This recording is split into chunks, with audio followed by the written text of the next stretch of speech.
Welcome back to Wisdom Unveiled. We're on episode 7, diving deep into Iranian philosophers, and today, well, we're focusing on Rumi. Rumi. Always a fascinating journey. Absolutely. Before we get started, I just want to say we're working with translated conversations here. So, we may miss some nuances, but the core ideas, they really shine through. They really do. The essence is there. And today's topic, well, it's kind of a tough one. How can we be separated from ourselves, yet find companionship? That is a paradox, isn't it? Rumi had some pretty thought-provoking ideas about this. I mean, one quote that really stuck with me was, "Whoever became separated from himself became my companion." Wow, that's classic Rumi right there. He's a master of using paradoxes, isn't he? Yeah. And, it's important to remember he's not talking about physical separation, right? It's Yeah. much deeper than that. A spiritual disconnect, you could say. It's like we've lost touch with our core, our true selves. So it's less about losing, your best friend and more about losing yourself. Exactly. And in Sufi thought, there's this concept called the Batin.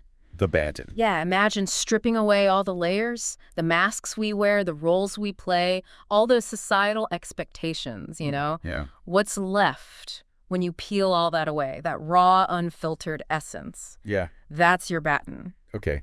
I think I'm starting to get it. So when we're out of touch with our Batin, with our core selves, that's when we feel this separation, this longing for connection. Exactly. You hit the nail on the head. And it's in that state of yearning, that Rumi becomes a companion. Rumi becomes a companion. Yeah. Not literally, of course, but as a guide. A voice whispering wisdom, encouraging us to embark on this journey of self-discovery.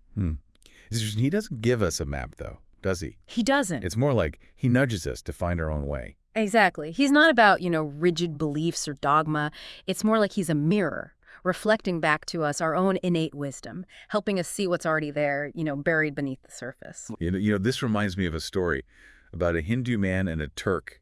They couldn't speak each other's language, but they became best friends. Oh, wow. It's like they connected on this deeper level, bypass all the superficial differences. That's a perfect example of how connection can happen at the level of the Batin. It's a universal language, really, the language of the heart. It suggests that, true companionship is possible when we recognize that shared humanity that binds us all. So we've talked about being separated from ourselves and how recognizing that can lead us to this deeper connection with others. But how do we bridge that gap? How do we get back in touch with our Batin? That's where stillness comes in. Now, I don't mean becoming a hermit living in a cave. Right. It's about finding those pockets of quiet, in everyday life. Creating space for contemplation, listening to that inner voice that gets drowned out by all the noise and distractions. I really like how Dr. Larijani put it, polishing the mirror of the heart. Yeah. Beautiful image. It is, isn't it? It's about clearing away the clutter, the negative thoughts, the self-doubt, all the things that prevent us from seeing ourselves clearly. So by polishing that mirror, our Batin can shine through. But is there anything specific we can do? I mean, is there a method to this polishing? There is, and that's where Tazkiya comes in. Tazkiya. It's a Sufi term for purification. It's an ongoing process. You can think of it like a lifelong commitment, to self-discovery and spiritual growth. It's about refining and polishing that mirror of the heart. But it's not about just blindly following rules or rituals, is it? I mean, Dr. Larijani seemed to caution against that. Absolutely. True Tazkiya, it's about understanding the deeper meaning behind our actions, connecting to the heart of the practice, allowing it to transform us from the inside out. It's about aligning our intentions with our actions, becoming more aware of our thoughts, words, and deeds. So it's about intentionality and awareness. But where does Rumi's poetry fit into all of this? Should we be, overanalyzing every single word and metaphor, or is there a different approach? Dr. Larijani had a wonderful suggestion. He said to approach Rumi's poetry like a love song to the divine. Let it wash over you. Let it resonate with your emotions, rather than getting, bogged down in the intellectual analysis. So feel it, don't overthink it. Exactly. It's like listening to music that moves you deeply. You don't need to understand every note or chord to feel its impact. Now, one concept that tends to trip people up and maybe even scare them a little is Fana. Fana. It's often translated as, the annihilation of the self. Annihilation of the self. Yeah, and I can see why that might sound a little intense. Yeah, it can sound pretty intense, but it's not about erasing your personality or becoming some kind of blank slate. It's more about dissolving the illusion of separation, from the divine, recognizing that we're fundamentally connected to something much greater than ourselves. So it's not about becoming nothing. It's more about realizing our interconnectedness. Yeah. Our oneness with everything. Exactly. Dr. Larijani had a great analogy. Imagine a drop of water merging with this vast ocean. It keeps its unique form as a drop, but it also becomes one with the immensity of that ocean. That's a beautiful image. And that brings us to another fascinating concept, the self as a mirror reflecting the divine. Right. And this builds on everything we've been talking about, the importance of Tazkiya, the polishing of the mirror, recognizing that connection to something greater. So the more we polish that mirror, the more clearly we reflect those divine qualities, love, compassion, wisdom, beauty. Precisely. And Dr. Larijani was very clear on this. That reflection, it isn't passive. Right. It's about actively embodying those qualities, in our lives, expressing them through our actions, our interactions with the world. So it's not just about personal transformation, but actively contributing to a more loving and compassionate world. That sounds like a big responsibility.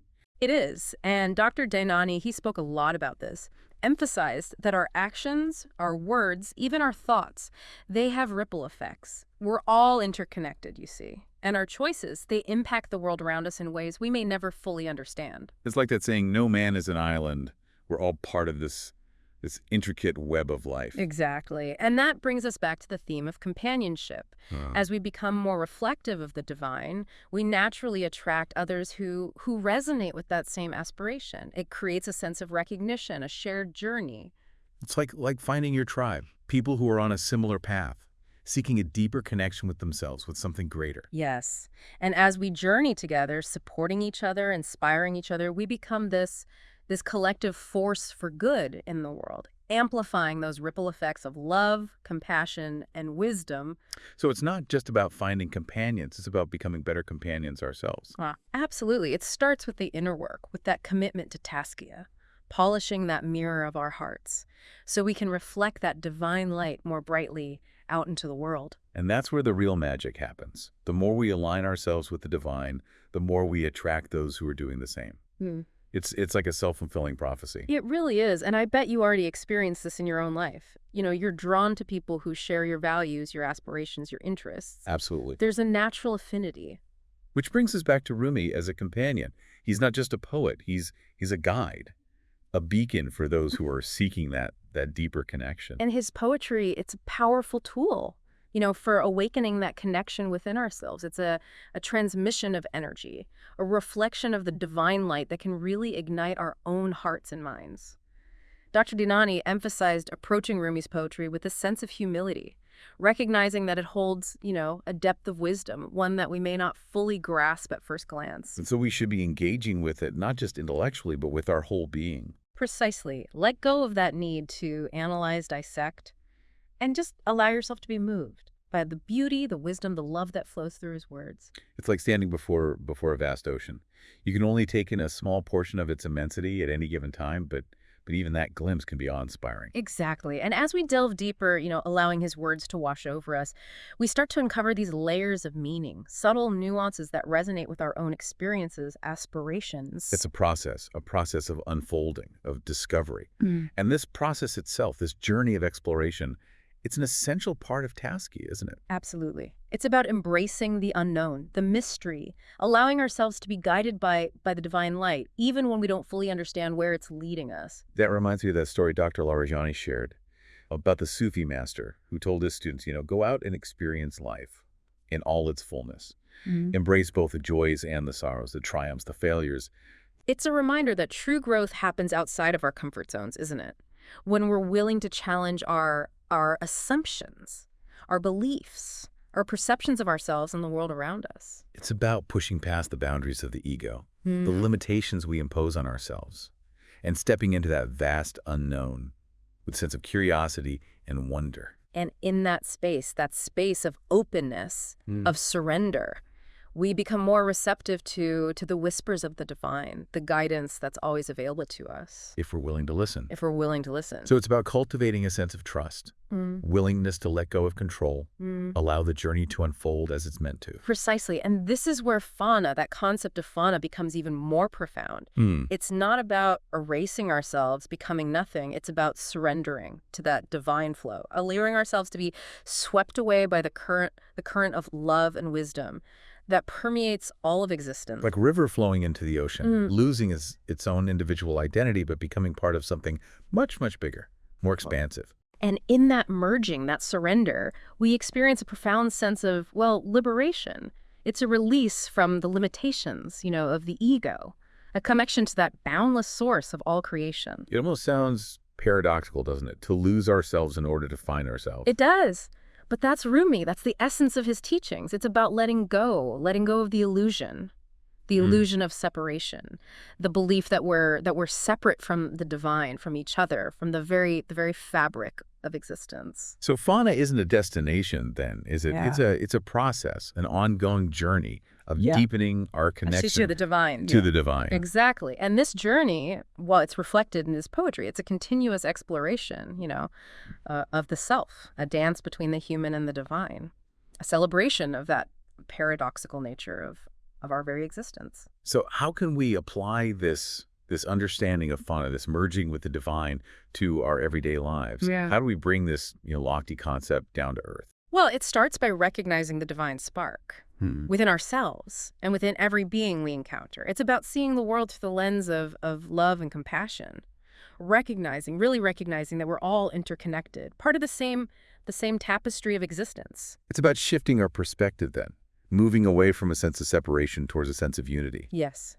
And that shift in perspective, it changes everything. It transforms how we relate, how we interact, how we experience the world. So instead of seeing ourselves as these isolated individuals, competing for resources, for attention, we start to see ourselves as part of this larger whole. Collaborating for the common good. Collaborating for the common good. And that's where the true power of companionship comes in. It's not about finding people who complete us or fill a void, It's about recognizing that inherent wholeness within ourselves and within others. Celebrating our differences, but also acknowledging our shared humanity, our common ground. Exactly. And that recognition, that sense of shared purpose, it can be pretty powerful. It can inspire acts of kindness, generosity, compassion. It's about creating a ripple effect of love, a wave of understanding. Yeah. Washing over the world, transforming everything it touches. Yeah, and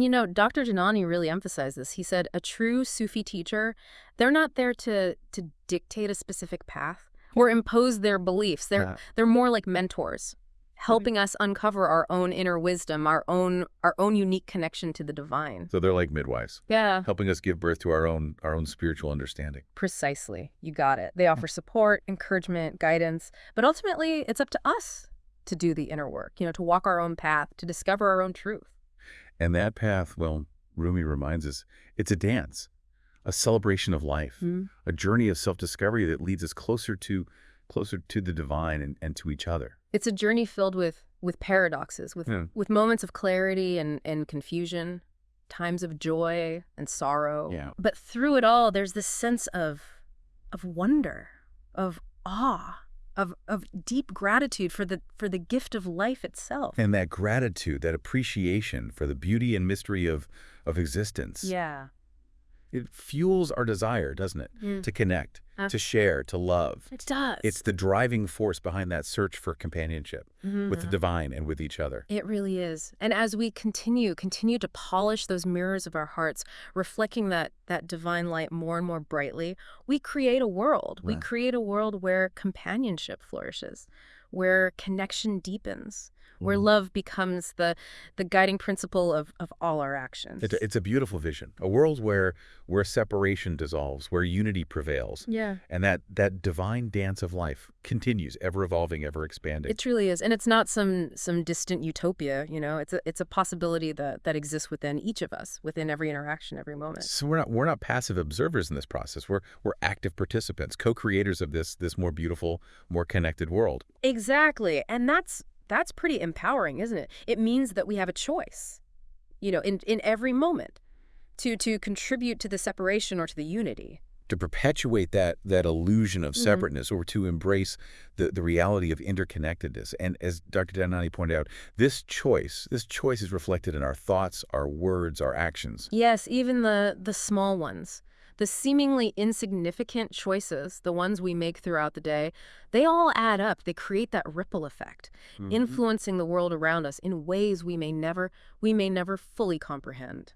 That reminds me of the butterfly effect. You know, Yeah. butterfly flaps its wings in Brazil, and it causes a tornado in Texas. Yeah, a powerful metaphor, isn't it, for the interconnectedness of all things. And it highlights the responsibility we have, you know, to choose wisely, to act with intention, to be mindful of the impact of our choices on ourselves and the world around us. So it's not just about finding companionship then.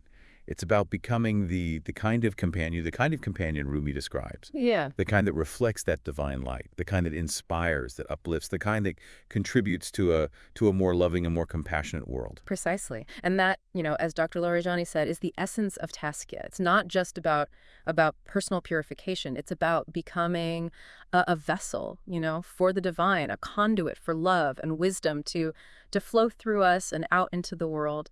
So it's about aligning our intentions with our actions, our words with our deeds, our inner world with our outer expression, becoming an embodiment of those divine qualities that we seek to reflect. And that embodiment, it's a process, you know, an ongoing journey of self-discovery, of refinement, peeling back those layers of conditioning, the masks, the roles we play, to reveal the true essence that lies beneath. And this process, as Rumi reminds us, is not always easy or straightforward. There will be moments of doubt, of confusion, of resistance. There will be times when we feel lost, you know, alone.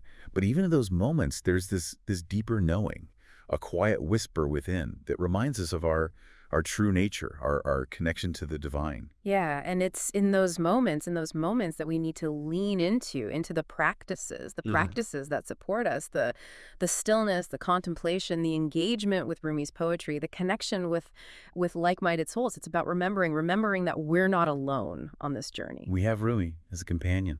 We have each other. We have the divine light within, guiding us every step of the way. And as we continue to walk this path, allowing ourselves to be transformed by the process, we become beacons of light, illuminating the world with the radiance of love, compassion, and wisdom. We become the embodiment of Rumi's vision, a testament to the power of companionship, the transformative potential of self-discovery, and that boundless beauty of the divine dance that unites us all. So, what does this all mean for you? How can you become a better companion to yourself, and in doing so attract those companions who mirror your aspirations for connection and for self-discovery? We encourage you to sit with these questions, to explore Rumi's work, and to continue on this journey of uncovering the wisdom that lies within. Thank you for joining us on this deep dive into the fascinating world of Rumi's ideas. We'll be back next time with another episode of Wisdom Unveiled. Until then, may your journey be filled with light, with love, and meaningful connections.